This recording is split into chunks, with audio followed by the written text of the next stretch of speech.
It's contrary to what people say that the Spaniards killed Baybayin. It is actually us who killed Baybayin. In the Western definition of history, it's the chronological record of past events. Record. Pag sinabi yung record, nakasulat. Di ba sabi natin, nag-oral tradition tayo? Tama. So, ibig sabihin, wala tayong history. So, sino sumulat ng history natin? Yung mga colonizer. Mind blown. Bakit tayo demokrasya? Kasi pag sinabi mo demokrasya, may pagkakataon ang lahat. Hindi ilan lang. So, hindi tayo totoong demokrasya hanggat may mga political families tayo.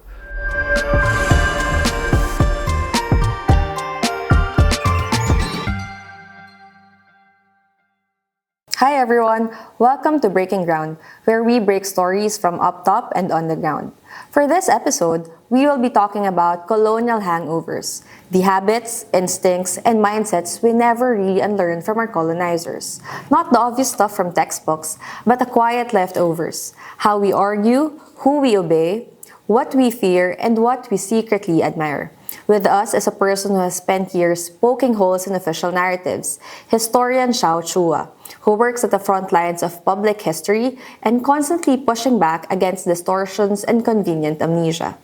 This is a conversation about what we inherited, what we kept without realizing it, and what we might finally be ready to unlearn. Let's get to this episode. Sir Xiao, maraming salamat po sa pagpayag na mapaunlakan nyo kami today sa aming Breaking Ground podcast. Salamat din, Carl, at sa lahat ng ating mga nanonood. Makasaysayang araw po sa inyo. Yan, maganda yung topic natin ngayon kasi ang pag-uusapan natin, yung tinatawag na colonial hangovers. Colonial hangover? Pero bago tayo mapunta doon, sir, gusto ko munang malaman, paano ba kayo napunta sa history? No? How did you fall in love with history? And when did you realize that there is a need to popularize history? Well, first of all, my grandmother was a teacher, public school teacher sa San Juan de Mata Elementary School, Tarlac. No? Nagkukwento sa akin about Magsaysay, about Marcos, about Imelda. Yun yung mga naging interested ako, yung mga presidente, di ba? So, tapos nangyayari pa yung mga, nung lumalaki ako, yung mga coups d'etat, nung panahon ni President Aquino, lumalaki ako niyan. So, napapanood ko na, lagi ako nanonood ng TV Patrol. Akala ko nga gusto ko maging si Noli de Castro. Si Kabayan. Gusto ko maging newscaster. No? Pero eventually, nabasa ko si Ambeth Ocampo. Rizal without the overcoat. No? Tapos, nung binabasa ko, yun yata yung pinakaunang libong natapos ko ng buo. Kasi yung pagbabasa ko, sporadic. Gusto kong binabasa ko yung libro. Pag nabasa ko na ng yung konti, next time na lang ulit, ng ibang libro naman. Si Ambeth yung nabasa ko ng buo, na unang-una. So parang sabi ko, saya pala na maging historian. Kasi maraming kinikwento si Ambeth na personal eh. So, that's when I decided na I'm really interested with history. But what made me parang really realize na kailangan na isa publiko yung history ay nung napanood ko yung Batas Militar ng Foundation for Worldwide People Power. Pinapapanood din sa school eh. Yes. So yun, napanood ko yun nung pinalabas for the first time. September 21, 1997 at 9 p.m. Hindi ko makakalimutan yun. Sa TV? Sa television. ABS-CBN. So, nung pinalabas siya, ang dami ko palang hindi alam kahit na mahilig ako sa history. Ang dami kong hindi alam about the dictatorship. But ngayon ko lang nalaman ito. Parang ganun. So, parang sabi ko, that's when I actually realized I want to be a teacher. Gusto ko magtuturo ako sa kabataan ng nangyaring ito. Kaya nga, eventually, nung naging historian ako, specialization ko yung contemporary history. Yung history ng martial law, people power. Yan yung naging thesis ko si Imelda Marcos. So yun yung naging parang advocacy na rin. Na pag hindi natin natutuhan ang nakaraan, ang mga leksyon ng nakaraan, kahit naman sa magjuwa eh. Tama diba? yan. Sa magjuwa, kapag marami kang relasyon na nag-break up, ganun, dapat, that would make you a better lover. Kasi all the lessons of all those relationships, pag alam mo na nagkamali ka doon, nag-fall out of love dahil doon or what, you can improve eh. So, history is a way for us to have better decisions. Yun yung paniniwala ko. Kaya sana, yun yung advocacy ko ngayon as a public historian. That people realize that there's power in history. May kapangyarihan ng kasaysayan, pwede niyang i-build yung identity mo. Because we have the stories that we tell. Okay? Right. Na, the other thing is, yung mga pagkakamali ng mga nauna sa atin, huwag na nating ulitin. So, yun yung nakikita ko. And of course, yung pangatlo doon, masayang history, hindi siya boring. Dahil itong history, ito lang yung paraan para makapaglakbay ka, travel back in time without time machine. Diba? So, ako for example, si Eva Peron, the First Lady of Argentina, favorite character ko yan. Hindi ko siya na-meet kasi 1952, tegi boom boom na siya. Pangalawa, nasa Argentina siya, di ba? So, pero, because of history, parang kilala ko siya. Parang tita ko siya.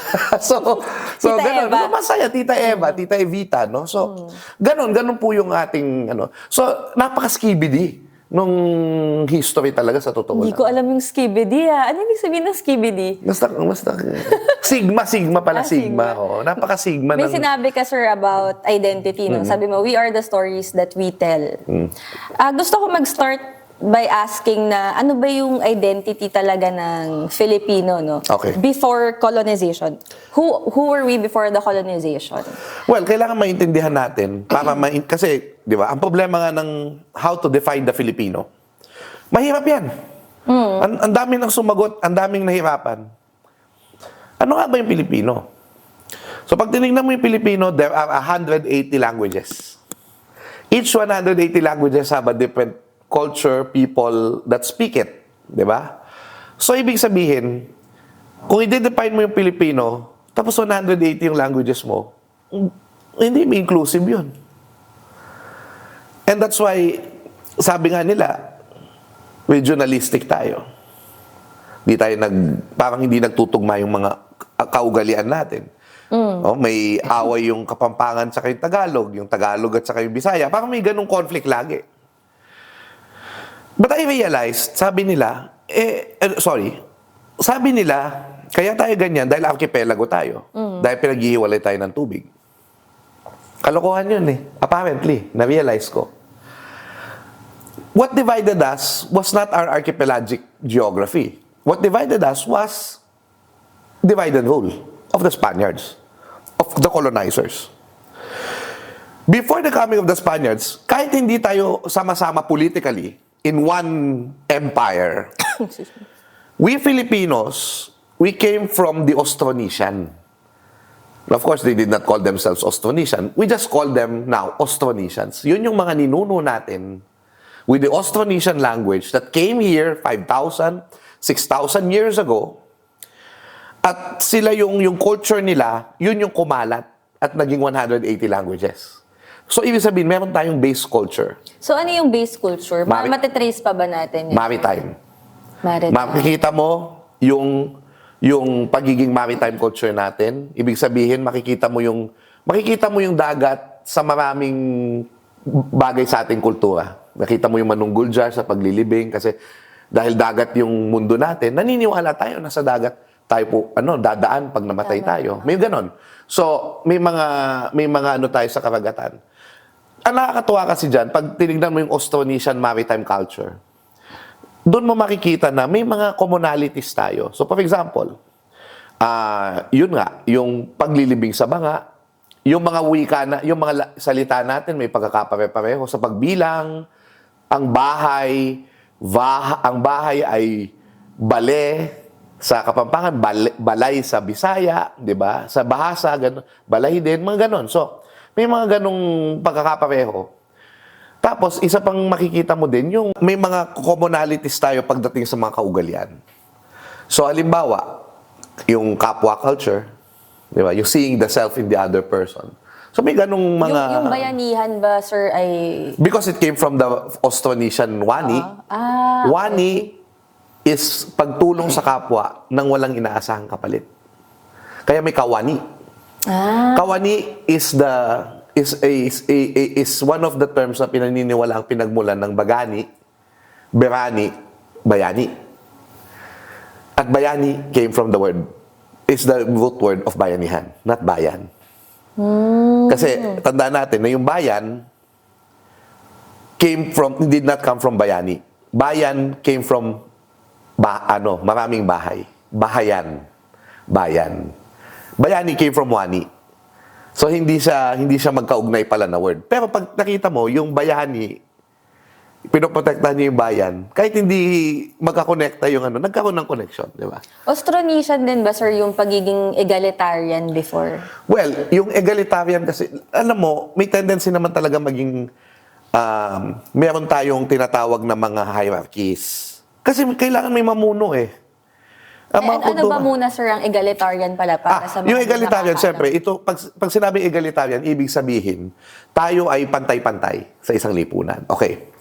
Hindi mo pwedeng sabing totally egalitarian tayo. Kasi may mga dato eh. Pero yung dato, di ba yung dato class, sila yung namumuno. Merong mga class ng pre-men. Ang tawag doon, timawa sa Bisaya. Maharlika sa Tagalog. Then may mga oripon. Okay. Yes, may hierarchy tayo. Pero yung dato, yan ang pinakamagaling na bagani dapat. Pag timawa ka, tapos hinamon mo yung dato at nanalo ka, ikaw magiging dato. Pagka nakabayad ka na sa utang mo, dahil naging ikaw ay uwipon, matitimawa ka. So yung egalitarian in the sense na madali yung social mobility. May opportunity na umangat. Hindi katulad ngayon na kung hindi ka magiging negosyante, no? Kung empleyado ka lang, kahit 100 taon ka magtrabaho, hindi ka yayaman. Di ba? Ganun naman yun eh. Di ba? So, yun yung nangyari. Yun yung society noon. So, yan, may mga konsepto ka makikita, may mga patterns ka na makikita sa behavior na Austronesian. So, yun. Sir, tayo, di ba, meron tayo nung alibata or Baybayin. oo. Baybayin. Bakit yung ibang neighboring countries na preserve nila, no, na yun pa rin yung ginagamit nilang alphabet? Pero bakit hindi natin yun nagawa? Well, magandang tanong yan kasi sa totoo lang, may writing systems ang Pilipino. Okay? Ginagamit yan ng mga ninuno natin.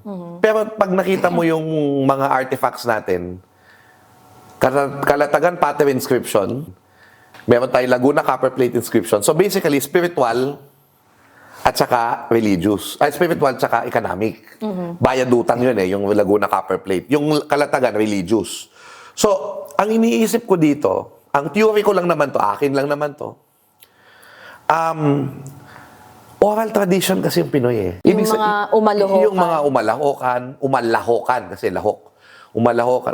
Kaya mali si Blair and Roberts kasi umalohok. Wala naman lohok. Lahok meron. So, umalahokan. Meron tayong mga...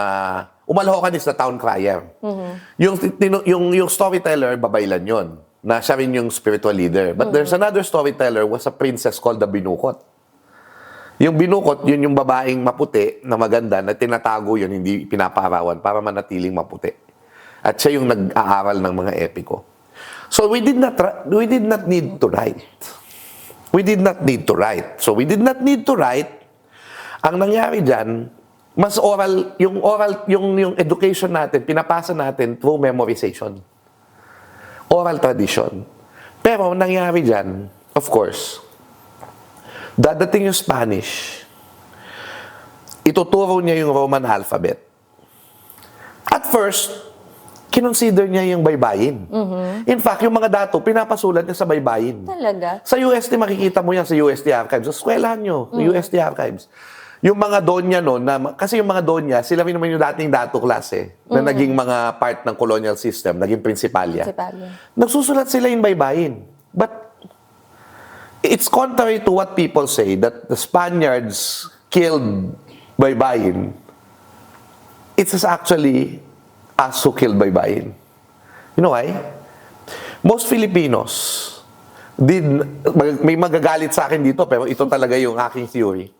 Most Filipinos did not know baybayin. It's only the elite of the, before the coming of the Spaniards. Yung religious leader, yung negosyante, yung datu. Pero, yung ordinaryong tao, oral. Kaya nung tinuruan silang magbasa ng Spanish para maintindihan nila yung dasal, yun yung una nilang letra na natutuhan. Napaisip tuloy ako kung kaya ba magagaling na singer yung mga Pilipino kasi oral talaga yun. Correct. Correct. That's why Islam was also accepted in the Philippines. Kasi ang Quran, tinachante, hindi siya binabasa. So, kaya kasi sabi ko, yung pagiging magaling natin, talagang tayo pa yung nag-invento ng karaoke talaga di ba? Talagang yun. May cultural yun. Pati yung geography natin, na sabi ni Felipe De Leon, nagre-reflect din sa ating makinakanta ganun, sa music, the way yung music natin. So, what I'm saying here is, as Austronesians, even if politically we're not together, ito pala yung nakalimutan ko sabihin kanina na nag-struggle ako. We were united by the rivers and the seas. Because mas madaling mag-usap-usap ang mga tao noon dahil wala namang mga sasakyan eh. So, hindi ang sasakyan siya natin boundaries. Hindi siya boundary. Hindi siya sagabal. Doon nag-flow. Yun ang unang internet natin. Yung mga dagat at ilog. Doon nag-ugnay tayo, nag-diplomasya tayo, pagiging friends. Doon tayo nangalakal. Doon tayo nag-ibigan. So, ganun lang naman ang pagkalat ng tao, di ba? Iibig ka, magkakaroon kayo ng mga anak, di ba? Kakalat kayo, di ba? So, ganun. Ito, sir, bonus question bago tayo pumunta bonus sa mga... Bonus question! Bago tayo pumunta sa colonization, no? Tayo, Bob, noon ay may sariling currency na... Kasi di ba may mga gold? And kung meron, ibig sabihin, yung mining ba is as old as... Tale as old as time. Oo naman. Tandaan natin, doon sa Laguna Copper Plate inscription, merong sinabing lugar doon na kingdom. Sorry for lack of a better term. Tita Marian Pastor says, I don't mean Western Kingdoms. Pero, alam mo yun, I don't mean that. No, wag po kayo magagalit. Pero, for lack of a better term, mga bayan. Mga bayan, no? So, may bayan na binanggit doon na Binwangan.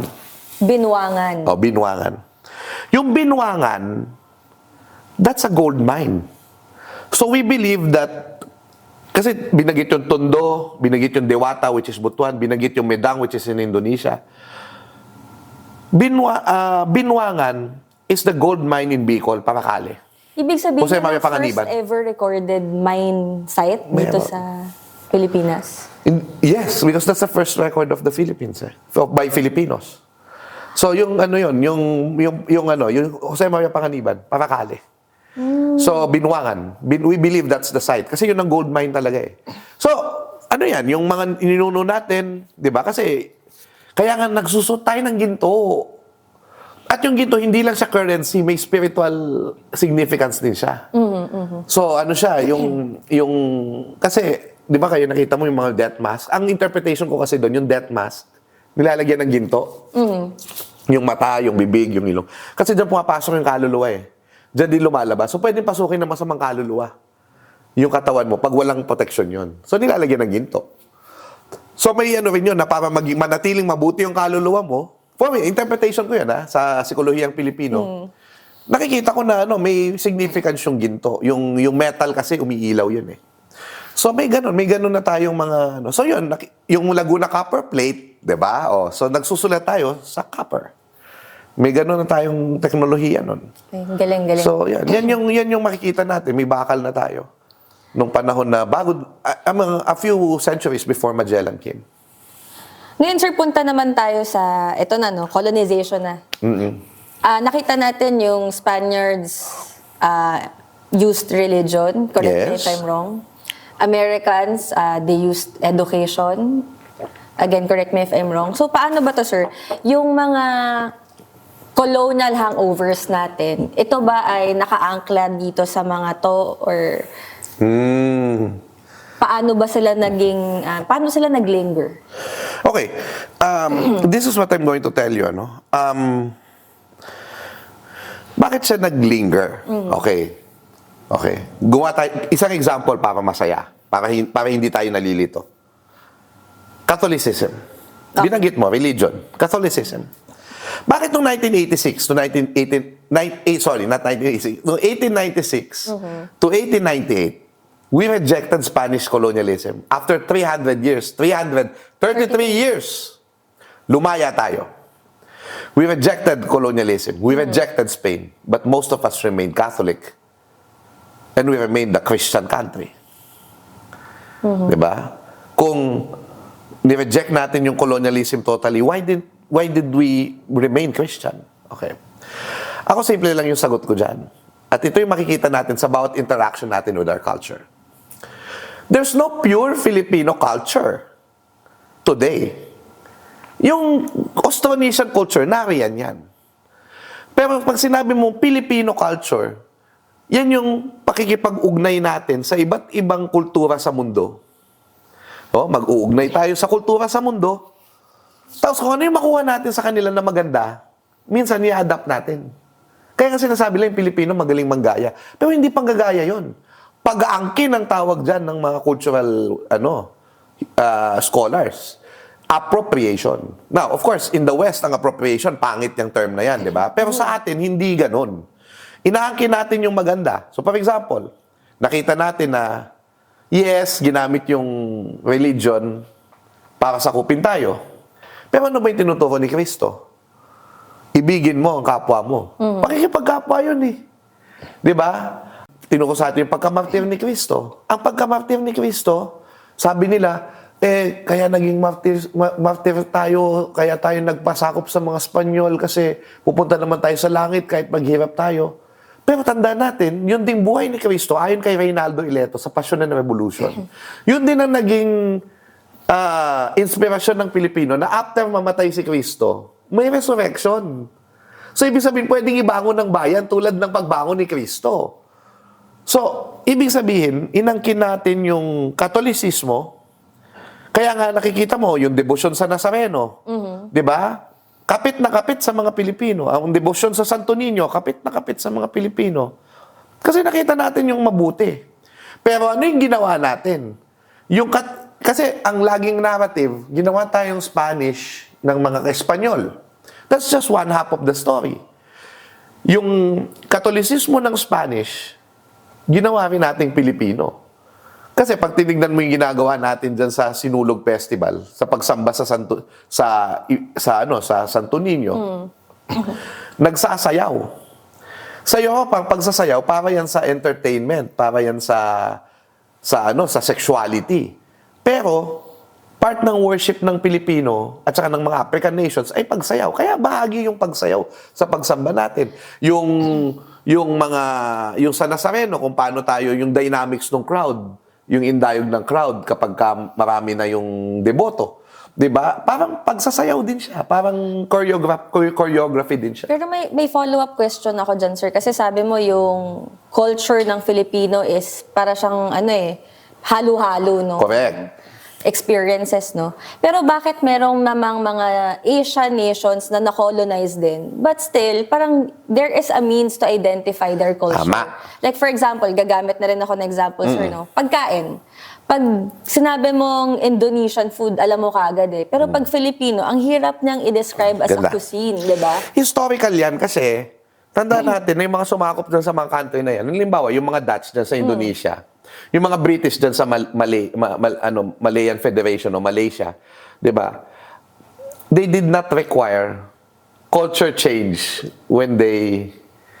nung inano nila. So, sa atin nangyari. Sa atin nangyari yun. Kasi, yung mga British kasi, tsaka yung mga Dutch, basta magtrabaho kayo sa amin. Wala kami pakialam kung Muslim kayo. Wala kami pakialam kung sa India. Wala kami pakialam kung Hindu kayo. Yung mga Espanyol, ang gusto nila, gumagawa sila ng mabuti. So, niligtas nila yung kaluluwa natin, supposedly. Yun ang isip nila eh. Nililigtas nila yung kaluluwa natin. Pero tayo kasi, naging tayo, kumbaga, napuwersa tayo eh. Pero flexible din tayo. Malakas yung kultura natin eh. Kahit pinuwersa nila tayo, lumitaw pa rin yung atin. Yun yung point ko. Ayoko rin kasi masyadong pa-victim din tayo. Yes, we were victimized. That's true. colonialism is pure evil, that is also true. But that's also the story of the resilience of the Filipino culture. So, yes, pwedeng, yung Siam naman, Thailand, hindi naman nasakop yun kasi sinuwerte sila, buffer state sila. Kaya sila, kasi once na may sumakop doon, magkakagulo na yung mga colonial powers eh. Kaya ginawa nilang buffer state yung Thailand. Kaya sinuwerte sila na hindi sila nasakop. Pero yan, Thai culture identifiable, very Thai. Yung mga Indones na natiling Muslim, Japanese, di ba? Yung mga, ganun din, yung Malaysia. Pero yun na nga, hindi, mahirap ding sabihin na, yes, kasi yun na yung nangyari sa nahalo sa atin eh. Halimbawa ng isang kultura na na-Filipinize. Halimbawa, yung lumpiang Shanghai. Wala kang makikitang ganun sa Shanghai. Pancit Canton. Wala kang makikitang ganun sa Guangzhou ba yun? Canton, sa Canton yung Guangzhou ngayon, di ba? Walang ganun sa Shenzhen Sorting Center. Oo, walang ganun. Yes, may ganun doon, may spring roll. Pero yung the way we cook our lumpia, our siopaw, our pansit, Pilipino na yan. Samgyupsal. Yung samgyupsal dito, hindi tulad sa Korea. Yung samgyupsal dito talagang malasa. Sobrang malasa talaga. Tsaka yung tamis, may matamis. Oo, diba? nga, may tamis. Ibig sabihin, yes, kumukuha tayo ng kultura sa ibang... halimbawa, yung Jollibee natin. Diba? Kinopya lang niya yung McDo. But it turns out, mas masarap pa yung Jollibee. Sa totoo lang, di ba? Ay, sorry, McDo. Nagbibiro lang ako. Pero in a way, nakuha niya yung panlasang Pilipino. Kasi McDo is an American brand. So, yung minimaintain niya yung branding niya, yung quality na ganun. Pero yung Pinoy, may panlasa na inadapt natin. So, ginaya natin yung McDo, pero ginawa nating Pinoy. So, ganun yung sinasabi ko na yung mga kultura na yan, hindi mo pwedeng sabihin na yes, we were influenced by colonialism, na hindi mo rin pwedeng sabihin na hindi natin siya inangkin na para sa atin, no? Para sa kapakinabangan natin. So, pero ito yung problem, ma'am. No? May mga times na pinapapasok natin yung dayuhan. Maganda kasi yung ganong model. Na kapag pinapasok natin yung dayuhan, makikinabang tayo doon sa kanilang ibibigay sa atin. Yung isang model na nakita rin natin, yung other side naman of colonialism is, at yung pagpasok ng dayuhan ay, ginagamit lang tayo as laborers. Diba? Walang technology transfer. Walang technology transfer. So dahil walang technology transfer, nanatili tayong, nanatiling, parang, hindi naman mangmang, pero nanatiling hindi naging halimbawa yung manufacturing natin. 'Di ba? Kasi pupunta yung mga kumpanya dito. So yun yung parang colonial mentality na umaasa lang tayong maging trabahador kaysa sa tayo yung nagde-develop ng sarili nating teknolohiya. Napaisip ako, sir, no? Sabi mo kasi, dun sa ibang bansa na na-colonize, walang pakialam yung colonizer kung anong kultura nila. Correct. No? Parang napabuti ba para sa atin yung ginawa ng Spaniards na, sabi mo nga, no, nagmagandang loob sila or mabait sila na medyo may pake sila, no? Kasi ang mga, kung babalikan ko yung history lessons ko rin noon, ang mga naiwan ng Spaniards, yung Mañana Habit, diba? Okay. Yung Padrino System, Okay. yung mga sabong, no?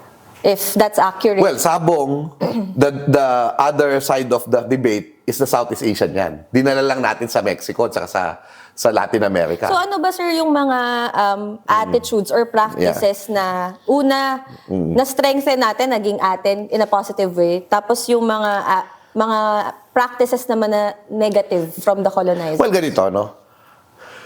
Filipino culture today, pag tinignan mo, ang lagi natin ginagawa kasi minsan, we only blame the colonizers for our bad habits. Bad habits. Pero yung kasing halimbawa, yung kultura kasi, for me, Filipino culture is just there. Nandyan lang siya. Ibig sabihin, hindi mo siya kailangan i-justify. Nangyayari siya kasi kultura siya. Gawi siya ng tao. ibig sabihin nun, pwede siyang maging positive, pwede mo siyang dalhin sa positibo, at lalong pwede mo siyang dalhin sa negatibo. That's why I always say, our best traits are also our worst traits. O, bigyan kita ng halimbawa. Filipino time. Nako. Okay, Filipino time. Kasi sasabihin nyo, kailangan baguhin yan. No, may context yan. At hindi lang yan colonial. Yung colonial theory, dahil daw pag teatro, dumadating ng late yung gobernador general. Kaya nagkaroon ng Filipino time. Yan yung theatrical colonial explanation kung bakit may Filipino time. Okay. Ano yung pananaw ko dito? At pananaw din ng ibang antropologo. May Filipino time tayo kasi bago dumating ang Spanish, wala naman definite time. Ang oras natin, tinitingnan natin kung nasaan yung araw. So, very spatial. Hindi special, na siopaw na special. Hindi ganon. Spatial. Space. May space. So, ibig sabihin, kaya okay sa atin pag sinabi, makita tayo mamaya. Anong oras? Mamayang hapon. Okay. Mamayang hapon, sa definite time, 1 o'clock to 1, 2, 3, 4 yun. Hanggang 5 o'clock yun, 6 o'clock. Pero sa atin, may inkling tayo kung ano yung hapon, dapit hapon, tanghali, tanghaling tapat, bukang liwayway, takip silim, ganon. So, hating gabi. So, for us, meron tayong inkling. So, ganon kasi tayong tumingin sa oras noon. Nadala natin yun. No, hindi ko sinasabing walang influensya yung colonizer. Na-aggravate. Kasi nalilate nga yung mga gobernador general. Diba? But what aggravates Filipino time? Okay. Bakit yung mga ibang bansa, dumadating sila ng maaga? Kasi yun lang yung trabaho nila 8 hours Ang average Filipino, hindi lang isang trabaho niyan. May mga racket yan. May mga ibang tinatapos. Tapos matatraffic ka pa ng 2 oras, 1 oras, papunta, pabalik traffic ulit. Tapos mag-aalaga ka pa ng bata. Magluluto ka pa. Malilate ka talaga. Kahit hindi ko gustong malate, nalilate ako kasi ang dami-dami kong ginagawa para lang magkaroon ako ng income na sasapat sa mga bills na binabayaran ko. So, hindi ko ginajustify na tama yun. It's just that's it. Now, of course, you try your best magising maaga. Pero syempre, kung kulang naman yung tulog mo, dahil ang dami-dami mong ginagawa, dahil nga may yung sistema nga natin hindi talaga tayo kumikita ng sapat sa 8 hours lang. Kasi kaya nga pinaglaban yung 8-hour law 8 hours rest, 8 hours work, tapos 8 hours maglibang-libang. Di ba? Anong paglilibang 4 na oras doon na traffic ka na. Di ba? So, yun. That's one example. So, ibig sabihin, yes, it's bad to be late. At kailangan maging on time tayo. But it's also something na kailangan natin tignan na may circumstances and historical roots yan na i-consider mo din. Okay, ano pa? Bahala na. Tama. Bahala na. Bahala na kasi, ayoko mag-review. Bahala na. So, yung isang university noon, 1950s, nagkaroon ng debate, 2 university. Sabi ng isang university, bad yung bahala na. Kasi, ibig sabihin nun, ayaw mo magtrabaho, tamad ka. Tapos, mag-exam ka, hindi ka nag-review. Tapos, bahala na si Lord. Bahala na. Bahala na si Lord. Inaway nung isang university. Sabi nung isang university, hindi totoo yan, Father. Kasi, yung bahala na, sinasabi mo lang yan pag ginawa mo na ang lahat. Saka mo sasabihin, bahala na po. Ginawa ko ng lahat, bahala na po. Nag-review na ako, kayo na po ang bahala. So, tied pa rin siya. Again, cultural pa rin siya kasi religious tayo. Correct. Pero yun nga, yung religiosity kasi, pwede mong sabihin na, tayong mga Pilipino, desperado tayo, kaya tayo Katoliko. Pero kasi tandaan natin na, hindi lang naman sa tinapay nabubuhay ang tao. Minsan lumalakas siya sa mga pinaniniwalaan niya. So, huwag mong tatanggalin sa tao yun. Minsan may pag-asa siya dahil sa pinaniniwalaan niya. Nabubuhay siya, nagsisikap siya sa araw-araw dahil naniniwala siyang may Diyos, naniniwala siyang may pag-asa sa buhay, babangon tayo, na gumagabay sa atin. Huwag mong tatanggalin sa tao yun. Kultura yun Diba? isa pang titignan natin. Kaya yung best traits natin, worst traits din natin. Double-edged sword siya. Ito, suot ko. From the Pamilya. Filipino story. Close family ties. Diba? Bakit tayo may close family ties? Ang isang theory ko, dahil sa bahay kubo. Dahil nung unang panahon, pag naninirahan tayo, isang bahay lang. Kaya, ang pamilya natin solid. Pag nagmahalan. Okay?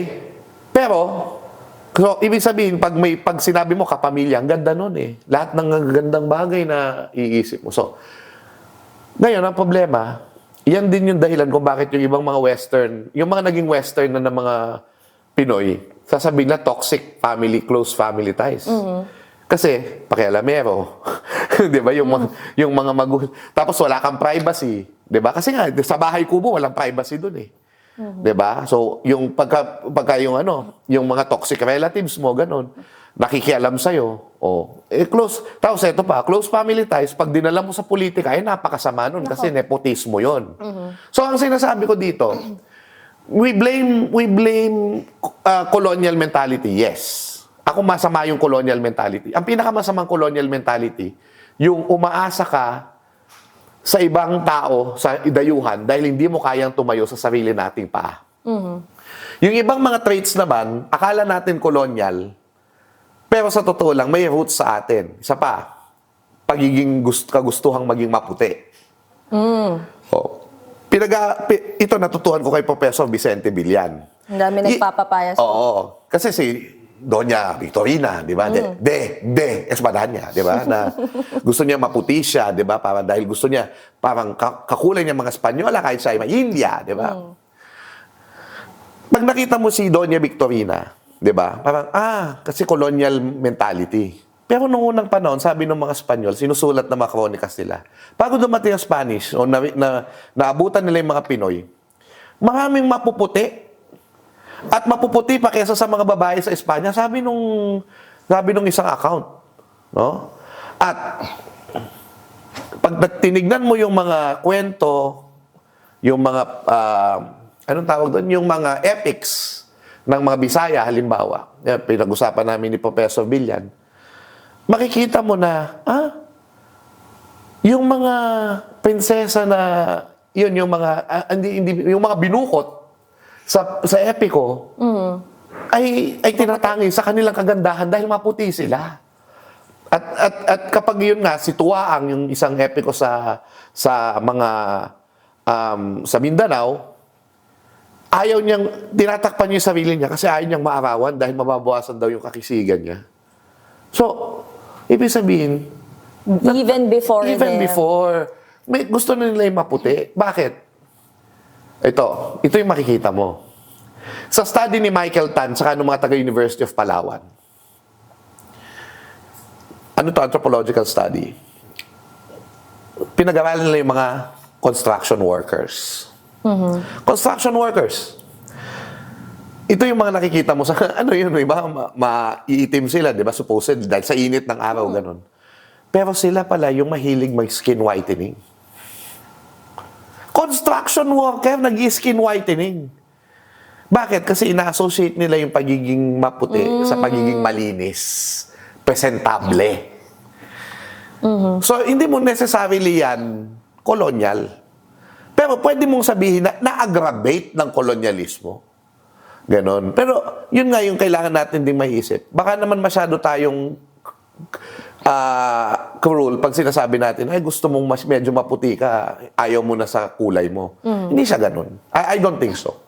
Bago natin to iugnay ngayon, sir, no, sa karanasan natin ngayon, sabi nila, di ba, history is written by the victors. Apo. So, anong parte ba ng Philippine history yung na-downplay? Dahil maaaring isinulat siya ng mga tinatawag nating victors.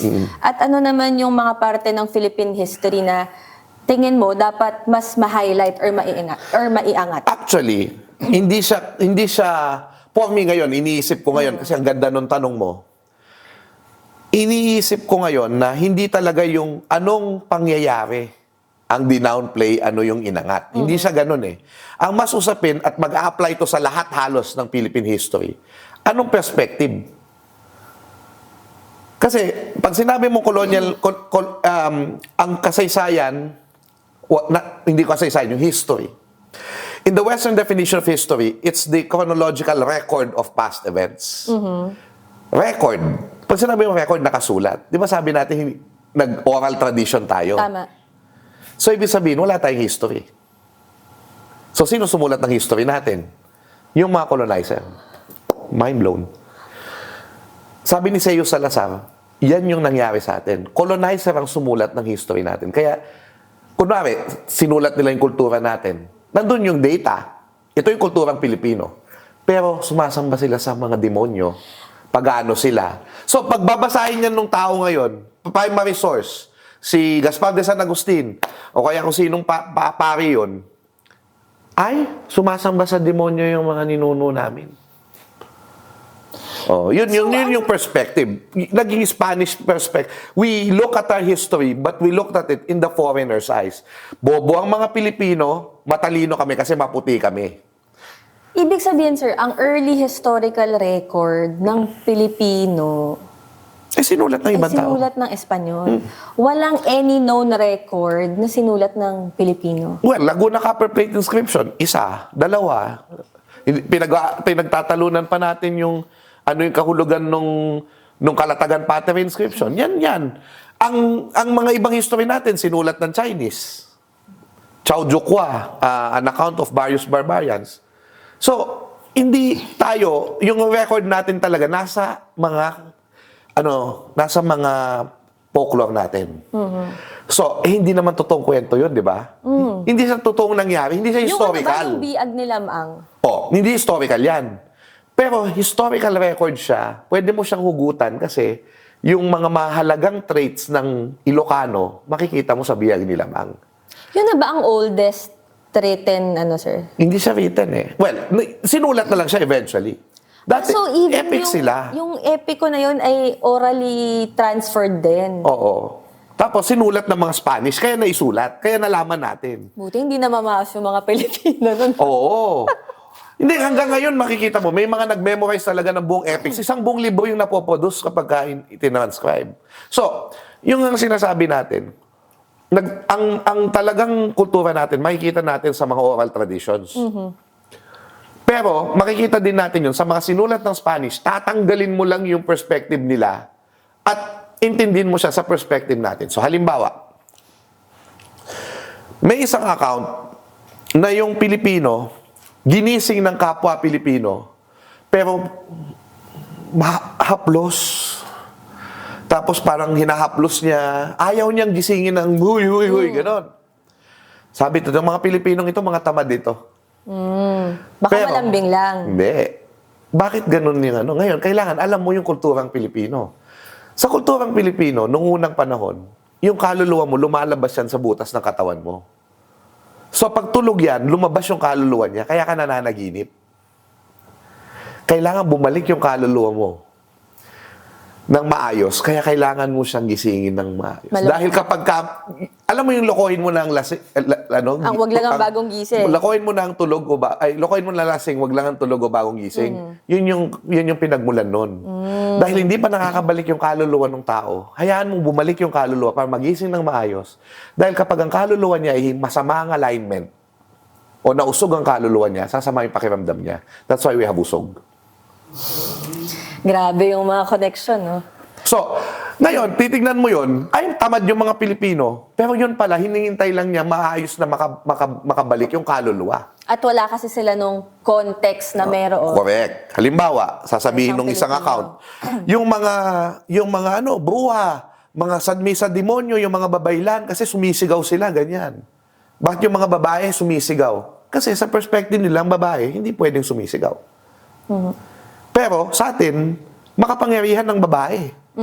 Kaya sa sumisigaw at tinatawag niya yung bathala at yung mga anito sa niban siya para makapag-message siya sa tao. Wala yung context. Ay sasabihin na, naniniwala sa demonyo yan.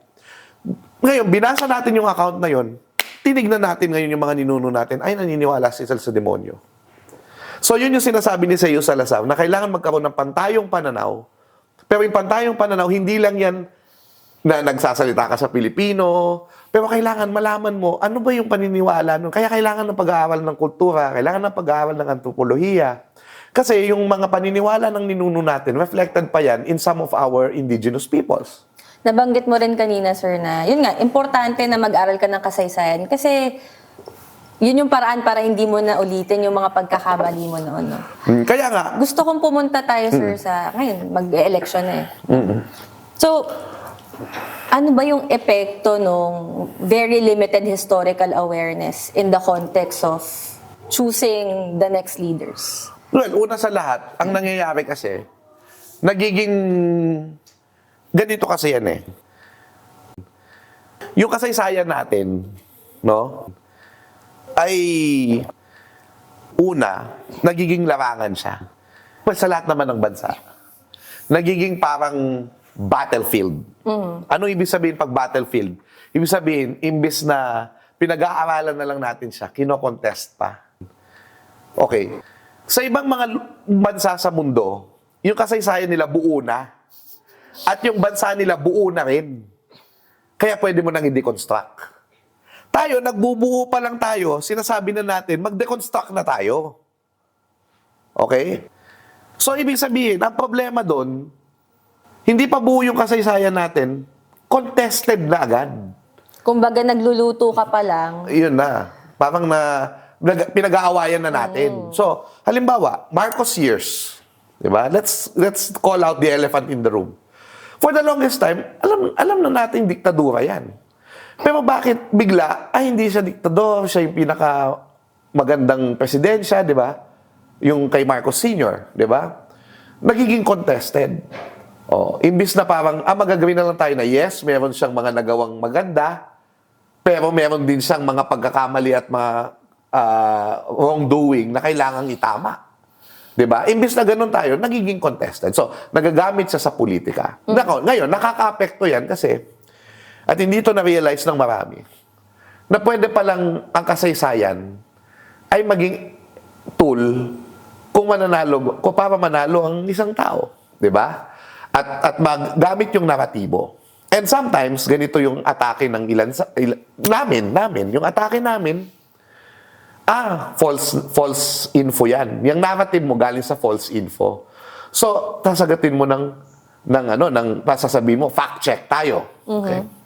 But sometimes, hindi yung fact checking ang problema. Kasi we're relying on the same facts. Pero iniba yung perspective o narrative. So, for example, may human rights violations noon sa Pilipinas nung panahon ng dictatorship ni Marcos. Recorded yan. Alam, nandyan yan. May problema. Pag narinig mo sa kabila, totoo yan. Pero makakalaban naman ng gobyerno yan eh. Yung mga na-human rights na yan eh. Wala silang karapatan. Dahil kalaban sila ng gobyerno, gumawa sila ng mali. Kaya dapat silang mamatay. So, ganun na yung narrative. So, same facts. Kaya nga, ang importante talaga, narrative building. Hindi lang fact-checking.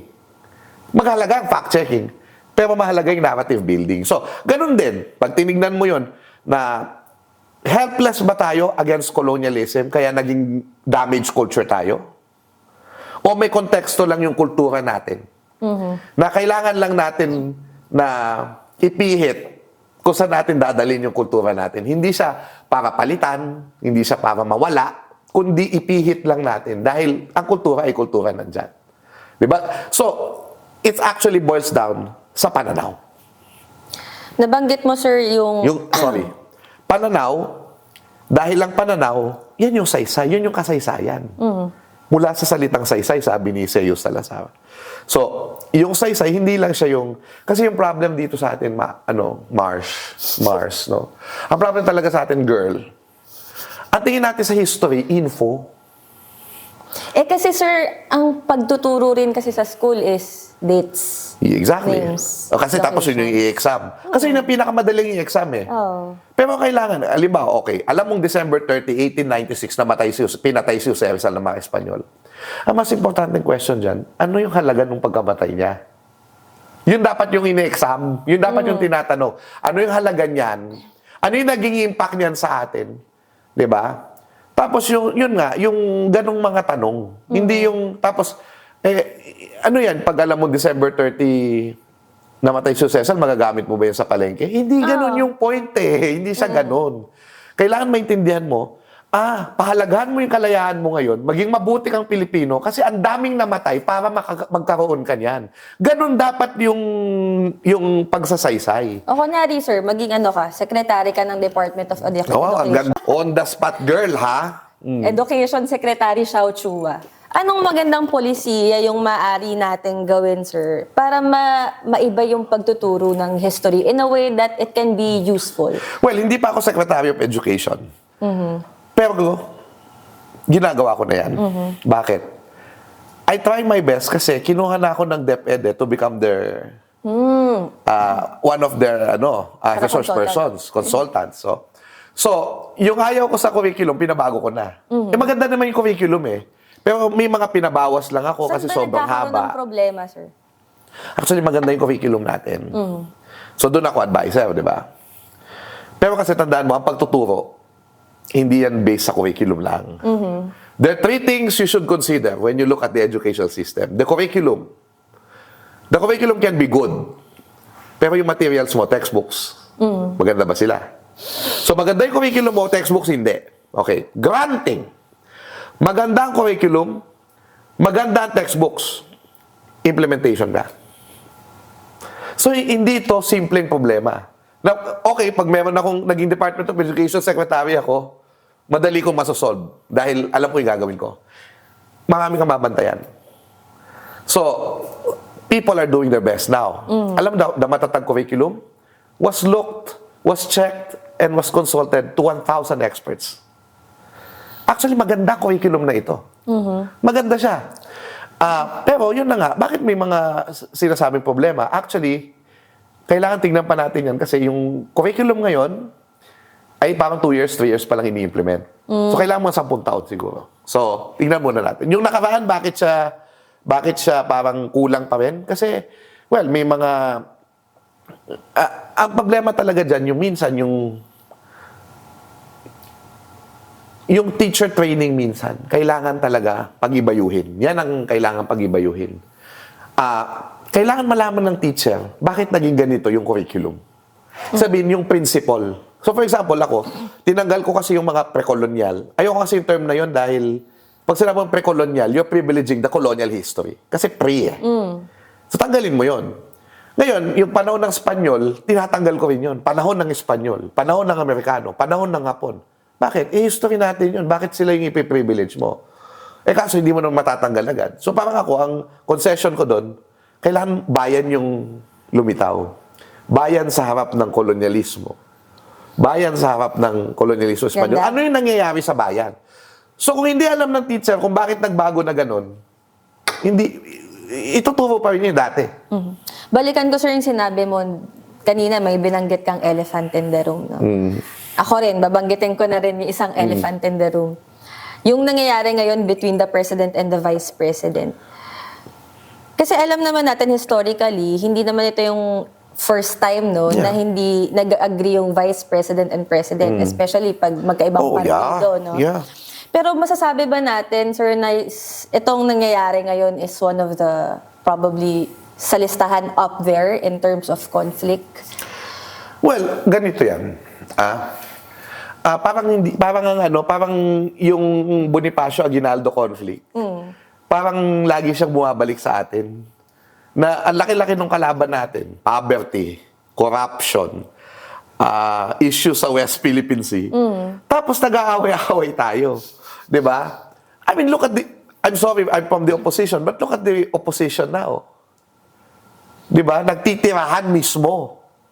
Di ba dapat parang, yung unit team nag-disintegrate, tapos tayo magdi-disintegrate din? So, parang mauulit, parang hindi tayo natututo. So, pero top tier siguro tong kay President Bongbong tsaka kay Vice President Sara kasi, parang, okay, dilaw ako. Pero nung nanalo sila, I prayed. Ayoko namang magmukhang yung isa na parang baka Diyos, pero wag na lang kasi baka sabihin nila, pupunta kayo sa impyerno! Hindi, so wag na lang ganun. I wish na lang, para neutral, no? O naniniwala ako kay Lord, so, pero, sige, wag na lang. Kinausap mo rin ba si Lord, sir? Oh, hindi. Ito seryoso to. Kinakausap ko talaga si Lord. Pero ayoko mag-assume na kinakausap na naririnig ko siya. Okay. No? Pero anyway, that said, nag-wish ako na maybe the unity team will really do some good for our country because of the overwhelming mandate that they were given by the Filipino people. Overwhelming trust, 31 million to 32 million, di ba? Na finally, maybe they can do something. Tapos nag-away sila. So, nakakalungkot yun kasi, ayan, dilaw ako, pero hindi may ibig sabihin na gusto ko silang mabigo dahil ang success ng presidente natin, ng gobyerno natin, ay success ng Pilipinas. Ngayon, Diba? sir, na parang, wala for the longest time, parang hindi yata natin mahanap yung leader na talagang magiging okay, Well, for the lack of a better term. Meron bang isang lesson from history that you think every voter should know or at least something to remember by? hindi, ganito. Kailangan natin maintindihan bakit yung mga voters natin ay sila'y pumapaling sa isang certain kind of leader. Okay. So, una sa lahat, kailangan maintindihan ng unang panahon pa kasi ang aking philosophy of history galing din kay Seo Salazar. Yung history hindi yan patsi-patsing events na titignan mo individually. Ano yan isang buong kwento yan. So kailangan yung buong Philippine history may grasp ka nun as a continuing process and a continuing concept. So ano yung ibig sabihin nun? Bakit ano yung role ng leader nung unang panahon? Ang role ng leader nung unang panahon, nung mga datu, sabi ni Seo Salazar, silang may-ari ng bangka. Sila yung may-ari ng mga lupa. Sila yung nagpa-facilitate na yung lupa at yung bangka magamit ng taong bayan para dumalo yung ginhawa. So, again, the concept of kaginhawaan. Tapos, yung datu, yung pinaka-bagani. Yung bagani ay hindi lang siya military leader, spiritual leader siya. So, dapat mabuti yung kalooban niya. Di ba? So, nakikipagkapwa siya. No? Nagpapamudmud ng ginhawa. Okay. Problema, pagdating ng kolonyalismo, ito dito nakasama talaga yung kolonyalismo. Yung mga dato na yun, ginawa nilang mga gobernador Silio, Cabeza, Del Barrio. Tapos, itong mga to, para magpatuloy na mag-survive. Kasi kung hindi, papatayin sila ng Spanish pagka naglaban sila. Para patuloy na mag-survive, para patuloy na makapagbigay ng ginhawa sa bayan, kailangan makipaglaro sila sa mga colonizer. Both Spanish period, American period, even the Japanese period. So, ibig sabihin, kailangan sumipsip siya sa colonizer para makapagpamudmud ng ginhawa. At doon na papasok yung patronage politics. Yung padrino system na sinasabi mo. May mga dato na nun. Siyempre, bata nila yung mga, nasa bayan nila. Pero mag-aggravate yan pagdating ng hacienda system. Kasi yung hacienda system, yung don, yung landlord, pag ikaw ay tenant niya sa lupa niya, dati kasi nung konti pa yung mga tenants, parang tatay mo yung don. Yung landlord, tatay mo yun. Pag may sakit ka, bibigyan ka niya ng ginhawa. Bibigyan ka niya ng gamot sa sakit mo. Ganon. Yung mga anak, pinapaaral, ganyan. Padrino ko yan. So yung kasike, mga kasike yan Kasike democracy. Kasike democracy ang tawag ng mga nina Ben Anderson, di ba? Yung demokrasya natin, kahit yung Philippine Revolution, pag sumali yung landowner, general siya. Tapos lahat ng tao niya, revolusyonaryo. So, ibig sabihin, naging patronage talaga yung ating setup. Paano naman, sir, yung pagpili So, ng... going down there, Ano ngayon yung role ng leader? Sorry I have to say this. Dahil dito yung point ko. Ano ngayon yung nakikita ng botante? Bakit siya papaling? Yung magbibigay ng ginhawa sa amin. So pag sinabi mong human rights, yes, ako naniniwala sa human rights. Individual human rights. Pero pag sinabi ng human rights, pero hindi maglilid sa ginhawa, hindi mo tatapusin yung narrative sa kaginhawaan, hindi kayo boboto. Kasi, ang sasabihin nung isa, human rights is a Western concept. Ayan. Tapos, pag sinabi ni human rights is a Western concept, sasabihin pa, individual rights is not important. What is important is the good of everybody. So, ibig sabihin, paano na yung individual human rights mo? Kasi, yung good of all, ang tawag doon yung greater good. Greater good. Tama naman, di ba? Yung individual, mag-sacrifice ka, greater good. Patayin yung mga lahat ng adik na yan. Giginhawang bayan natin, papayapa. So, saan ako boboto? Di doon sa magbibigay ng kapayapaan. Doon sa magiginhawa kami, yung feeling namin, safe kami sa streets namin. Can I blame them? Kaya kailangan magbago yung narrative. Kung gusto natin kunin ng bayan, eto pa yung problema ngayon. Hindi na talaga sapat yung fact-checking lang. At kailangan i-lead yung narrative sa kaginhawaan. Ang problema din natin, once na ginamit mo na yung pera, kaginhawaan yun O di bilhin mo na lang yung boto ng mga tao. Giginawa. Ang tingin nila, yung 5,000 na daw yung bentahan ngayon ng boto, di ba? Yung 5,000 na yun, madadagdag ko sa panggastos ng gamot ni tatay yun. Anong laban mo doon? Now, sasabihin mo, masama sila?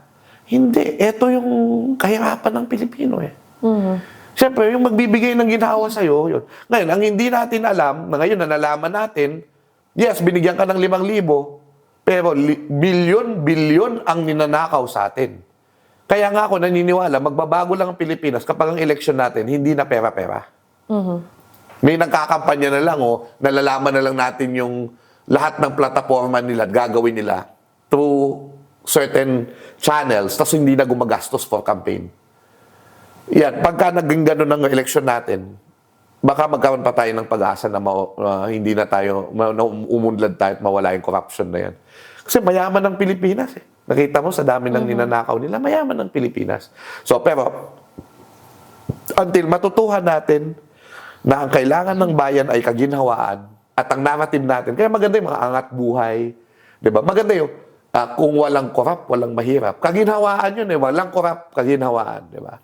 So may ganong narrative na nananalo, pero minsan, tulad yung peace and order, kaginhawaan yun pagka safe, feeling safe ka, di ba? Naging safe ba tayo? Ewan ko, pero sa ibang tao yun yung na-feel nila. Ngayon, masisisi mo ba sila kung bakit gusto nila si Duterte, si Sara Duterte, di ba? Ang alam din natin sa kasaysayan, hindi naman ibig sabihin na anak ka ng tatay mo, yun ka na rin. Nakikita natin yun ngayon, di ba? So, tingnan natin. Sir, may historical route din ba yung pagpili ng leader based sa personality and ability? Very beautiful question. Lagi kong sinasabi na, yes, sabi nila mag-two-party system tayo kasi importante yung mga dapat issue-based tayo, di ba? Bakit nagagawa sa ibang bansa? Okay, yes, I believe that also. Pero sa Filipino culture, it's hard to explain concepts without a face. And it's very easy to sell a concept if you have a face. So for example, ano ba yung narrative ng EDSA Revolution? Ang tingin natin kapag bumagsak si President Marcos, aalwan ng buhay natin kasi ang nagpapahirap sa atin ang diktadura. Mataas ang galunggong kasi may diktador na hindi na-solve yung problema ng kahirapan. Okay. Di ba? Nag-people power tayo because of that. Nandaya si Marcos sa snap election. No? Pumunta tayo sa EDSA. Diba? At ang paniwala ng maraming tao, once na na-restore yung demokrasya, may pag-unlad na mangyayari. Okay. In many ways, the GDP, totoo naman, umangat naman tayo ng konti after President Marcos. Ang problema, how to sustain. Dahil ang demokrasya pala ay mahirap. Di ba? Na-realize natin. Pero nakita mo na nagkaisa tayo sa narrative na kapag nawala si President Marcos, may pagbabagong mangyayari sa buhay natin. So, sino yung mukha ng pagbabago na yun? Corazon Aquino. O, nung namatay si Ninoy Aquino, naging mukha ng sakripisyo. Dati yung mga lumalaban lang, yung mga militanteng grupo, yung mga manggagawa, yung mga magsasaka. Ngayon, ako middle class. Nakita ko namatay si Senator Ninoy Aquino, nagbuwis ng buhay. Ako rin. Lalaban na rin ako. Kasi may inspirasyon tayo. May mukha. Yung peace and order, nagkaroon ng mukha. Di ba? Patayin ko kayong lahat. I will kill you. Di ba? Ang daling ibenta. So, sino yung mukha na yon? Sino yung lalaban kay Sara Duterte? Dahil yung mukha ni Sara Duterte ngayon, yan yung binibenta ngayon na yan ang pag-asa ng Pilipinas na mawala yung krimen. So, Ganyan yung ano problem. yan, sir? Parang it's just the way it is. Hindi talaga sa historical. Kasi may dato system tayo. Ang so dato sila yung mukha noon? Sila yung mukha noon. Yun pala yung pagmumulan. Yung dato system natin, yun yung mukha noon. So, at siyempre, tingnan mo, ang revolusyon ibinenta dahil ginamit yung mukha ni Jose Rizal. Kaya rin ba very popular pa rin sa atin yun nga, pagpare-pareho na apelido? Oo. Gusto nating binabuo. Okay, ang ganda ng tanong kasi, totoo yan. Bakit tayo nagkikling sa mga pamilya? Okay. Hindi yan dahil bobo ang mga Pilipino, okay? Tanda natin, in various ways, yung political system nung unang panahon, may dato ka, pero hindi automatic na sa anak mo yun. Okay. In fact, sa ibang mga lugar, so, halimbawa sa mga sultanates, may mga pamilyang nagpapalit-palit. So, pag namatay yung sa isang pamilya, yung pamilya mo naman yung sultan. And then another family. So, hindi siya hereditary. Actually, sinira lang nung nanay ni Jamalul Kiram II, si Inchi Jamila, yung setup na yan. Kasi ang in-install niya, yung anak nung dato, nung sultan. Doon lang nasira, kaya naging Kiram yung family. But anyway, that said, eto yung ngayon nangyari. Pag tinignan mo yung political families, ang galing din eh. Kasi, di mayor ako ngayon. May anak ako na gusto kong yun ang pumalit sa akin, gagawin kong administrador. Di nagkaroon ng karanasan ngayon yung anak mo.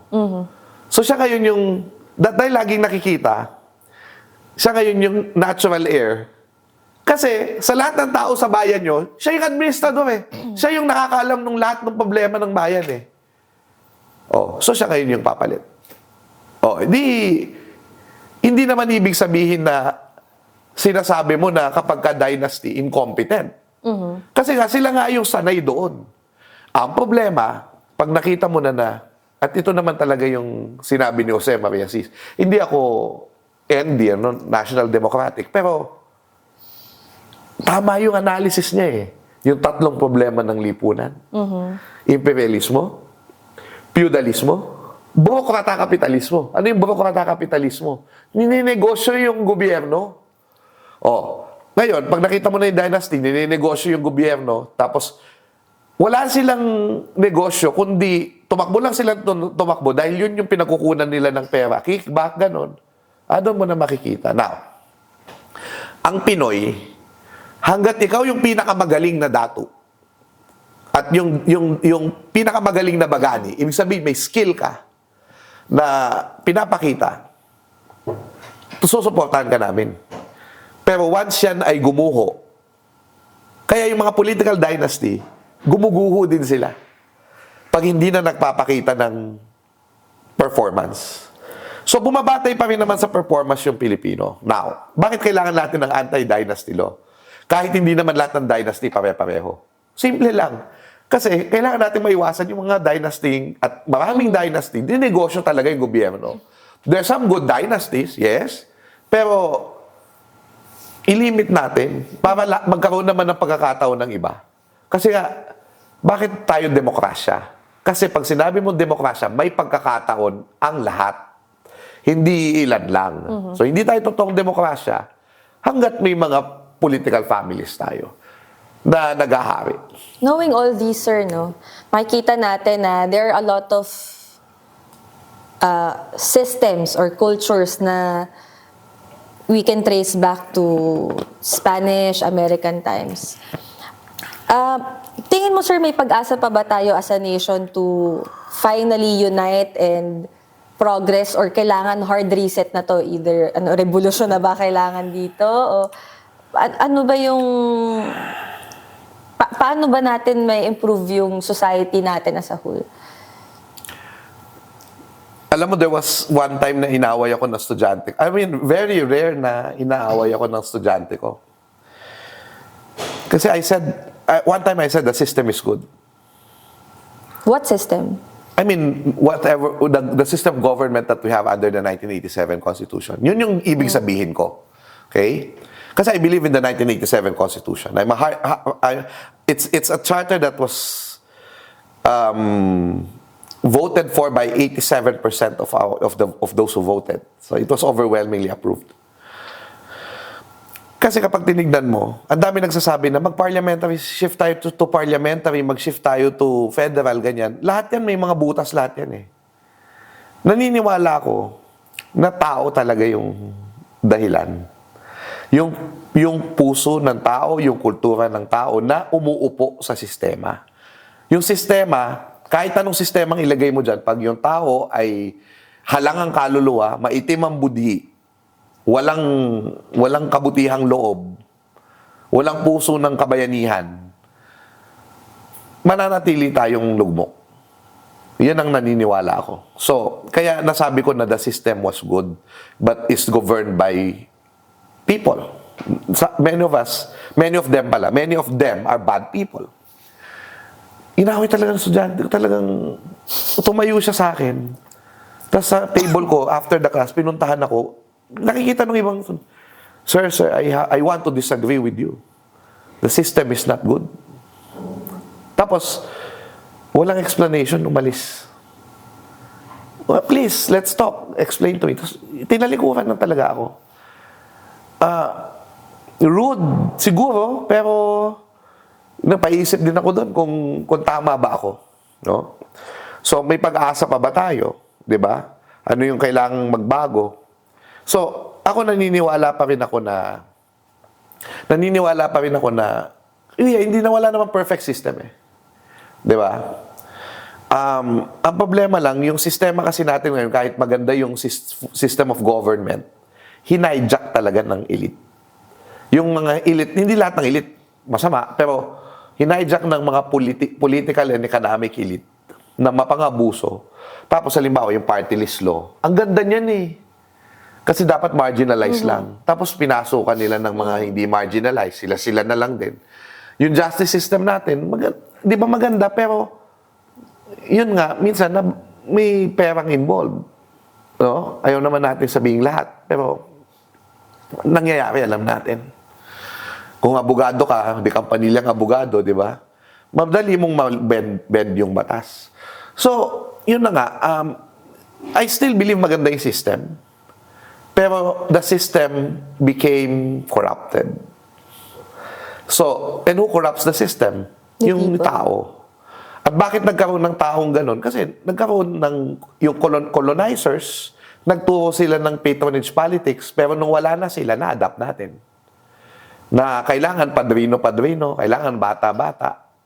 Tapos, kailangan ang leader ay makipaglaro sa mga political leaders, yung mga local leaders, para magpamudmud ng ginhawa sa kanilang bayan. Dahil ginhawa ang kailangan ng bayan. So, minsan, may magandang epekto yung ibang pinuno, nakakapagpatayo ng magandang ospital, na babago nila yung bayan nila. Kaya nga, ito yung sinasabi ko. Yes, nag-aaway-aaway tayo, sinong senador, sinong presidente. Pero sa totoo lang, ang talaga papabago ng buhay ng tao ay local government officials. Ang sinasabi ko lagi ganito, kahit bobo yung presidente, kung magaling yung local government official nyo, giginhawa kayo, Totoo yan. May episode din kami. Maniwala kayo. Gagamitin natin teaser. Pero, kahit gaano kagaling ang presidente, kung bobo at korap ang local leaders, maniwala kayo, walang mangyayari sa bayan. Ganon kasimple yun. So, for me, good governance will actually grow from the grassroots. So, when I say that local governance can be the wellspring of good governance, dito ko rin gustong sabihin sa lahat na huwag tayong mawawalan ng pag-asa. Kasi meron paraan para bantayan natin yung governance natin, may social media tayo, may mga paraan pa tayo na marcha sa kalye para ipakita yung ating mga hinaing kasi yan yung mga pinaglaban ng mga bayani natin na wala sa kanila. Deprived sila niyan eh. Freedom of expression, panahon ng martial law, magsalta ka lang laban sa gobyerno, huli ka. No? Panahon ni Rizal, di ba? Kinamatayan nila yan, yung mga freedom of expression na yan. Na ngayon, we have the tools. We can get involved. At ito rin yung sinasabi ko. Ako, for example, I'm from the opposition. But that doesn't prevent me na kung kailangan ako ng mga government agencies because of what I can do, I engage with the government. Kailangan hindi natin sukuan ng gobyerno. Kailangan, kasi ang gobyerno ang may kakayahan, talaga may kapangyarihan na magbago ng buhay ng mga tao. So, for example, kung dati, sulat lang ako ng sulat, pero ngayon kausap ko ang DepEd, I feel na may pagbabago ng konti sa pagtuturo, kahit papano. Kung hindi ako naki-involve doon, di ba, hindi ko naipatupad yung gusto kong ipatupad na mga pagbabago. So, yun yung na-realize ko kasi may mga nakikipag-engage ako with the DOST, the NHCP, the National Parks Development Committee, the National Library, at iba pang NCCA, iba pang mga government entities. At doon nakikita mo na hindi naman lahat ng taong gobyerno korap eh. May mga nasa taas na magnanakaw talaga, pero every day there's that government employee who goes to office and fulfills his job very well, his or her job very well. 'Di ba? I have a hope with all of them. No? Lahat ng mga nagtatrabaho sa pamahalaan, lahat ng mga tao na nagsisikap na mabuhay ng marangal, kahit na imperfect ang ating lives, ang ating situation, 'di ba? You see, there's hope for humanity. Again, pag ikaw yung nawalan ng pag-asa, tapos tumigil ka na sa paggawa ng advokasya mo, malaking problema na yun. Pero once na, kaya talagang ang pagbabago, kung gusto mong baguhin yung lipunan, sa sarili talaga nagsisimula yun. Yung desisyon mo na, hindi ako mawawalan ng pag-asa. Dapat lahat tayo ganun. Iboto! Sa susunod na election!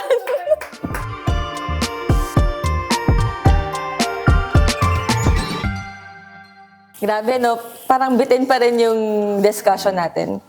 Pero since gusto na namin kayong patulugin sana. Okay lang Sir yan. Xiao. Pero every episode namin, nagpapaikot kami ng fishbowl dito sa office. Parang gusto kong sagutin lahat yung tanong sa fishbowl. Charot. Just to give yung mga kasama namin dito sa office a chance to ask you a question. Hindi namin alam kung may personal dito, sir. Pasensya ka na kung meron. Okay lang. Pero sige, tingnan natin. Nasa sa'yo yan kung gusto mong sagutin o hindi. Dapat bang palitan ng pangalan ng mga foreign na lugar at gawing mga Pilipino? Hindi. Bakit? Kasi, yung mga foreign na lugar na yun, parang part pa rin siya ng history natin. Pero, hindi ako magsasabi niyan. Kung gusto ng bayang palitan. Diba? Pero hindi yan dahil papalitan mo dahil gusto ng politiko, gano'n. Okay. So, kaya dapat merong manggaling rule- sa community. May rules ang National Historical Commission of the Philippines sa mga ganyan pagpapalit ng lugar. So, isang halimbawa, Plaza Loton. Oh, ngayon, liwasang Bonifacio na siya. So, syempre, sinong kokontra doon? Si Andres Bonifacio na yun eh. Tapos yung Roosevelt, na Ginawang Avenue, ginawang Fernando Poe Jr., di ba? O syempre, gusto nating dakilain si Daking. So, okay lang. Okay lang sa akin. Dapat bang palitan? Kung gusto ng mamamayan, may suporta, walang problema. Pero, kahit yung mga lugar, limbawa, yung Mendiola, pinalitan nga yan, pero Mendiola pa rin yung tawag. Oo nga, Hilpuyat, Buendia pa rin yung tawag, di ba? Pero okay lang yun kasi lahat yan ay signpost at nagpapaalala sa atin. May mga iba nagsasabi na palitan, yan, actually, nanggagaling to sa isang, tanong na, na dapat bang palitan yung mga LRT station, yung mga street na yan, di ba? Sabi lang, gawin na lang daw numero. Feeling ko pag ginawang numero, masisira yung ulo ko. nakakalito. Masisira yung ulo ko. Mas okay na sa akin ang Gusto mo pa, history. sir? Oo, sige. Ganda nito. Kanino kayang tanong ito? Kailan nagkaroon ng word na bakla at tomboy? May mga historical evidence ba na before colonization, even during colonization, may bakla or tomboy na? Okay, hindi ko alam kasi hindi ako expert sa history ng kabaklaan. Pero ito lang yung masasabi ko, no? I'm sure meron. Pero dahil tabu, especially no Spanish period, hindi siya pinag-uusapan. So kaya walang parang natatago yung record. 'Di ba? So wala tayong masyadong historical evidence. Okay. Pero I'm sure meron na 'yan. Kasi sa China, pinapractice na 'yan eh. Tapos yung mga Kastila, yung mga sa Magellan Expedition, pag nakita mo yung account doon, sila kasi wala silang babaeng kasama. So nung nagkaroon na sila ng mga sexual urges, sila. Okay. So ano 'yun, 'di ba? Yun na yun. Sodomia. Yun na yun. O sige. Hindi ko alam kung magandang ilagay yun. Ano?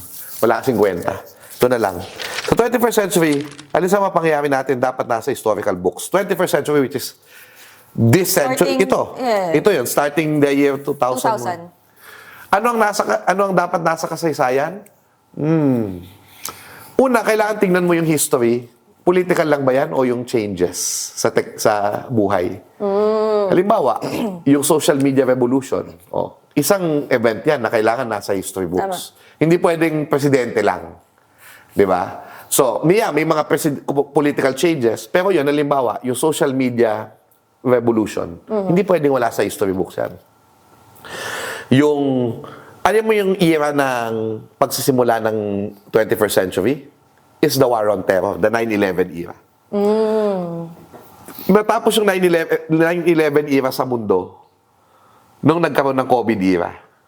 So COVID dapat nasa 2021. history yan. 2020. Oo, definitely. Definitely. So yun, yung mga ganong events, no? Siyempre, nandiyan yung war on drugs, kailangan matuto tayo dyan, di ba? Yung ganyan. Pero yun, yung mga social changes, yung mga technological changes, importante din na makita natin yun. Sige.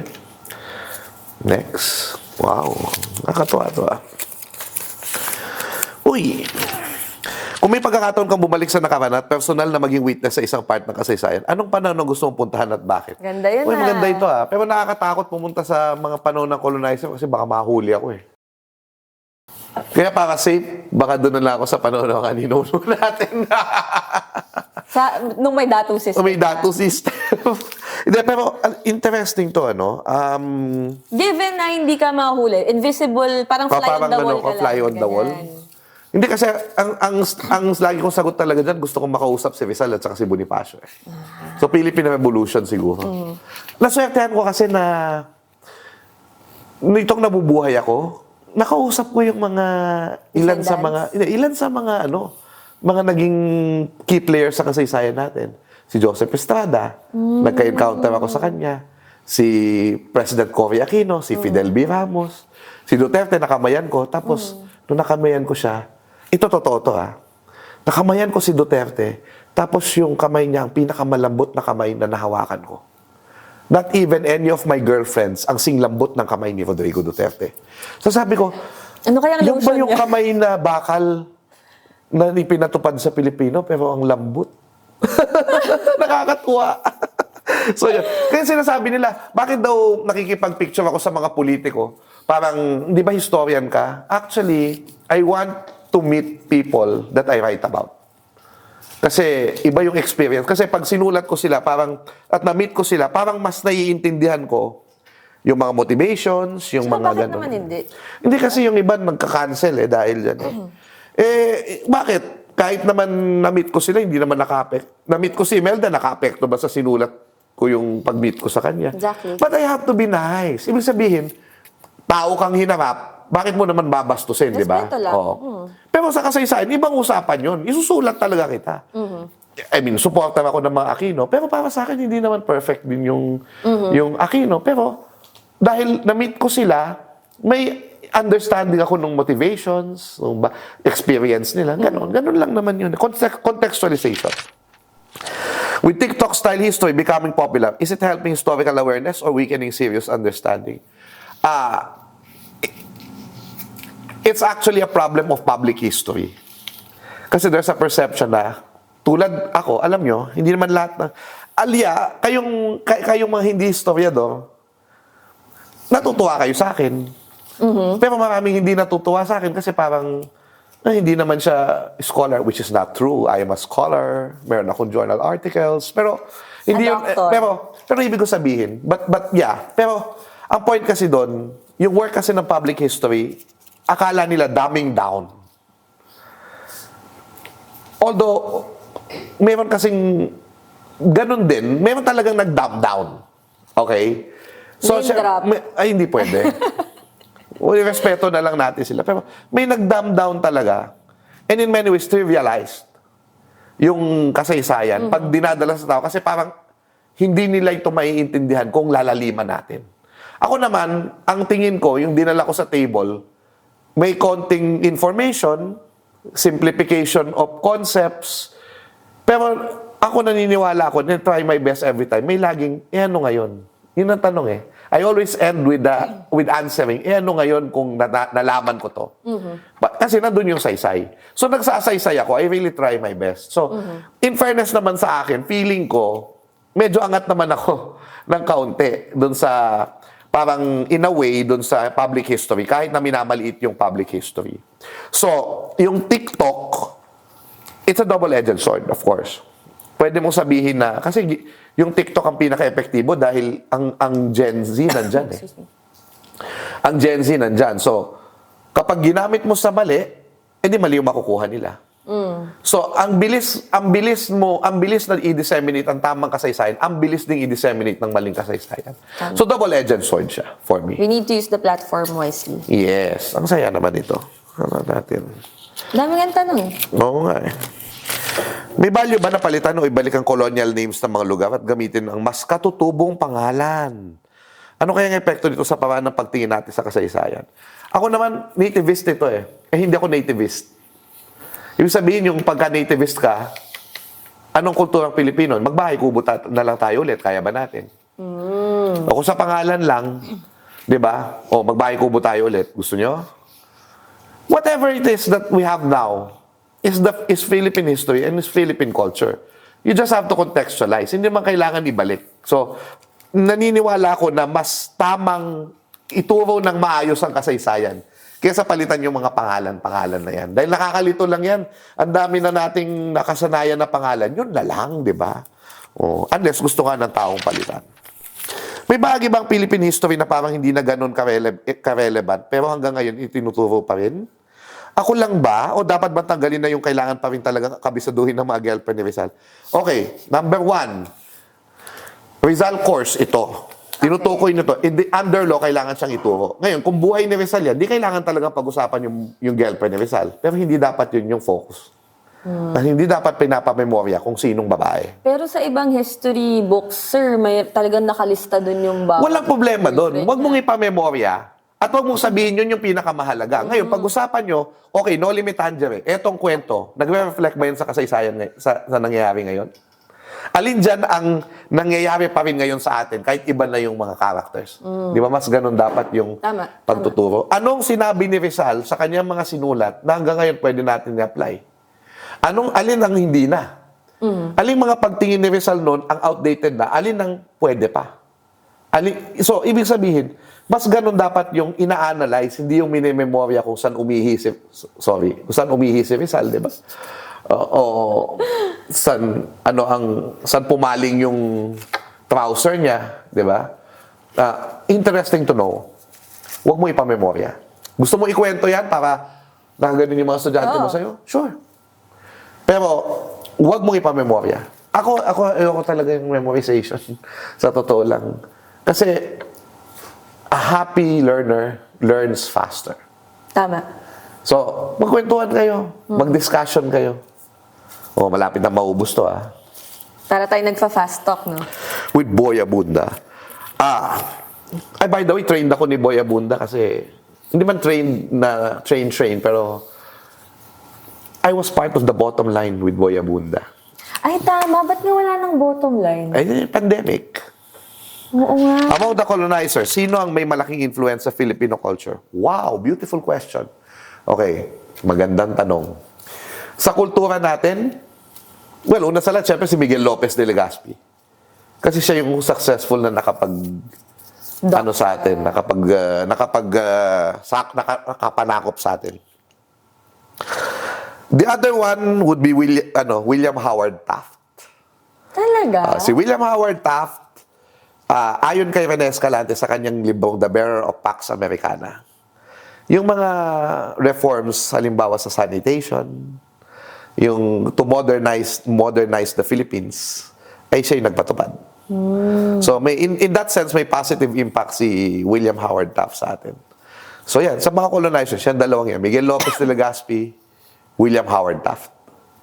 Hindi mo naman yan sinasabi, sir, dahil nasa lista ka. Hindi. Alam mo yung isa pang colonizer na may impact sa atin, si Carriedo. Colonizer pala yung Carriedo? Si Carriedo ay Castilla. Okay? So, isa siyang na nagbigay ng pera para magkaroon ng clean water. Yeah, clean water. So, after parang 100 years, parang or so, doon lang napatupad yung pera niya naipon, nandun. Pero, after a few years, doon lang napatupad yung kanyang waterworks system. The word puta comes from Spanish. Did Filipinos already have their own words before colonization? And why did this one become so common? Okay. Wala akong masyadong alam dito. Ano ba ang mga Filipino na curse words? Filipino curse words. Gusto mo malaman? Okay. This is for the sake of Sa Bisaya. education. Sa Bisaya. Anong Yawa. Yawa, di ba? Yawa. Yung Yawa, diwata daw nung unang panahon, pinasama ng Spanish. Okay. Oh. Yung tarantado. Ay, hindi naman yata yun. Taranta is Spanish yun. Tama. So, anong Filipino? Hindi. Ito ang Pilipino. Okay. Hindi ako expert kasi dito, pero alam ko ito dahil Kapampangan ako. Okay.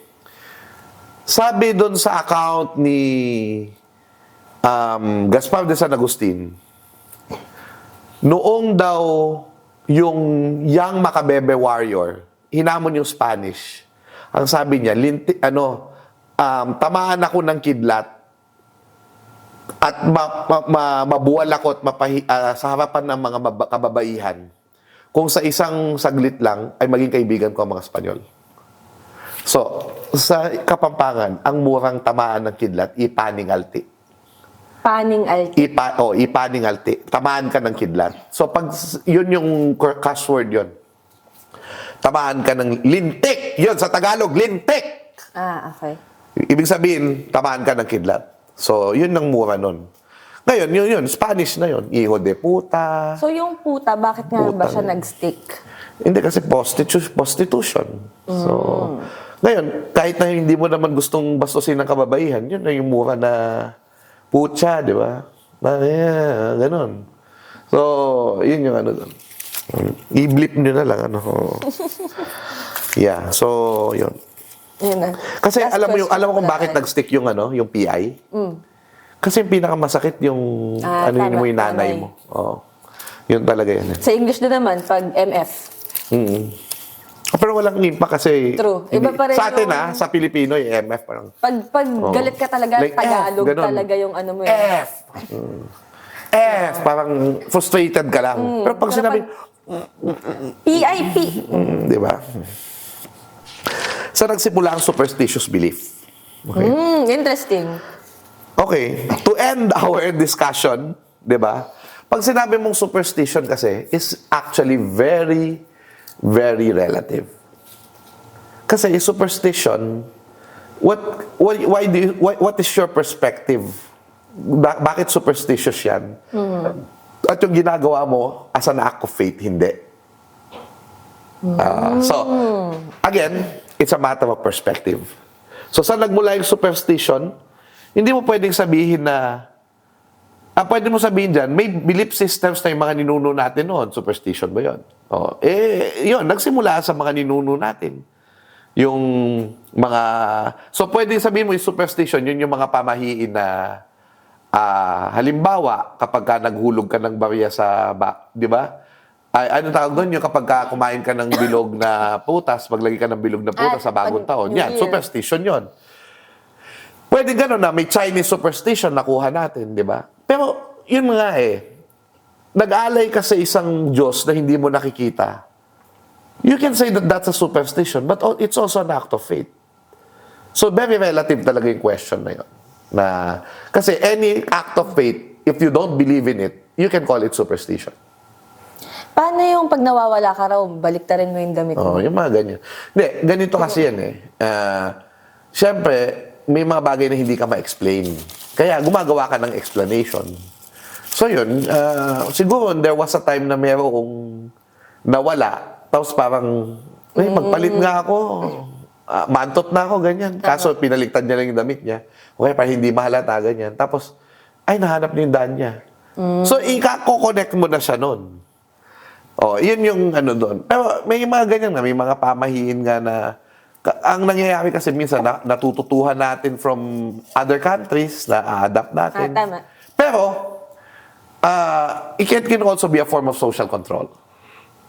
So, halimbawa, sinabi mo doon sa mga anak mo, wag kayong, ang tawag doon? Mag-ano kayo, magpakuto kayo. Kasi kapag hindi nyo natanggal yung kuto sa buhok nyo, lilipad kayo ng mga kuto Tama, sa ano nila. O kaya pag hindi mo inubos yung kanin mo, magiging kaldero ka. Ganon. Di ba? So, yung mga ganon, minsan, yung superstition nandyan, minsan, it doesn't make sense, pero baka kailangan tingnan mo lang kung ano yung sense niya. Para makita mo na baka meron siyang lesson na gustong ibigay sa'yo. Ganun. So, yun. Don't take a bath on Good Friday. Bawal rin magwalis. Sakripisyo kasi. Magnilay ka. Magdasal ka kaysa kung ano-anong ginagawa mo, magdasal ka.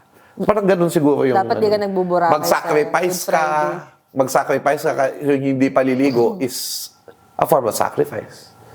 Di ba? Parang ganun. Huwag kang kumain. Mag-ayuno ka. Di ba? Dami nating natutunan ngayong araw. Sir, maraming salamat.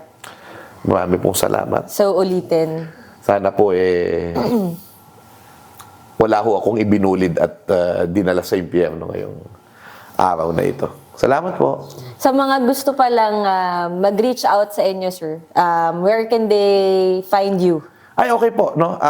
Una sa lahat, meron po akong bagong libro. Yeah. Shout Time, Volume 1 and 2, Mga Dakilang Pilipino. So, nasa Shopee po yan.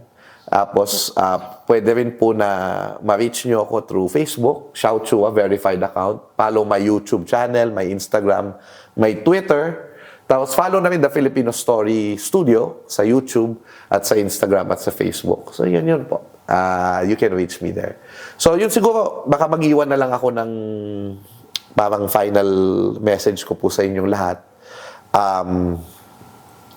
Una sa lahat, tandaan natin na ito yung bayan na binigay sa atin ng Diyos. Huwag tayong mawawalan ng pag-asa. That's one. Number two, yung desisyon mo na magkaroon ng pag-asa, yun ang babago sa Pilipinas. Kasi pag lahat tayo nagdesisyon na magkaroon tayo ng pag-asa, yun yung pagkilos natin. At tandaan natin na pag sinabi mong iniibig mo yung bayan mo, action word yun. So, kailangan pumili ka lang. Paano mo mamahalin yung bayan? Ikaw bilang isang manunulat, ako bilang guro, ikaw bilang inhinyero, DPWH contractor, di ba? Senador, di ba? Lahat tayo may papel sa pagmamahal sa bayan. So, pag sinabi nating mahal natin ng bayan, dapat nakikita yan sa trabaho natin. At yun yung best na evangelization. Yung ipakita mo sa tao, hindi yung nakikialam ka sa buhay ng tao. Oh. So, yun po. Pakita mo lang. Pakita mo maayos. At huwag kang pakialamero. And that's it for another episode of Breaking Ground. Don't forget to like, follow, and subscribe for more meaningful conversations. We'll see you on the next one.